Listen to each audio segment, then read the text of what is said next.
പറ. Hi all, ഞങ്ങൾ രണ്ടുപേരും കൂടെ ഒരു ഷോർട്ട് ഫിലിം ചെയ്യാൻ പോണേ. വേദക്കുട്ടൻ സ്കൂളിലേക്ക്, അങ്ങനെയാണ് ഷോർട്ട് ഫിലിമിന്റെ പേര്. അഭിനയിക്കുന്നത് ഗീതു ആൻഡ് വേദു. എന്നാൽ നമുക്ക് ഷോർട്ട് ഫിലിം സ്റ്റാർട്ട് ചെയ്യാം. ഓക്കെ?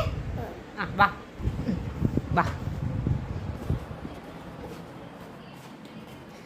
വേദക്കുട്ട നമുക്ക് സ്കൂളിൽ പോവാം. ഇങ്ങോട്ട് നോക്ക്. വേദക്കുട്ട നമുക്ക് സ്കൂളിൽ പോവാം. വാ. ഓക്കേ, അങ്ങനെ ഞങ്ങൾ സ്കൂളിലെത്തി. വേദക്കുട്ട സ്കൂളിലെത്തി. ടീച്ചറെ തേണ്ട് വേദക്കുട്ട.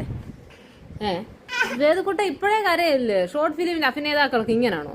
വേദക്കുട്ട മോൻ്റെ സ്കൂളായത്, ടീച്ചറായതേ. ടീച്ചർ പറയുന്നതൊക്കെ കേട്ട് കൂട്ടുകാരുടെ കൂടെ നല്ല മിടുക്കനായിട്ടിരിക്കണം. ഗുഡ് ബോയ് ആയിട്ട് ടീച്ചർ പഠിപ്പിക്കുന്നതൊക്കെ പഠിച്ച് കൂട്ടുകാരോടെ കളിച്ചൊക്കെ ഇരിക്കണേ. ഇരിക്കുവോ? അന്ന് കണ്ണുനീര് തുടയ്ക്കൂ. അയ്യോ, കണ്ണുനീര് തുടയ്ക്കൂ. അമ്മ വൈകിട്ട് വരാവേ. ഇങ്ങനെയാണോ ഷോർട്ട് ഫിലിം പൊളിഞ്ഞു.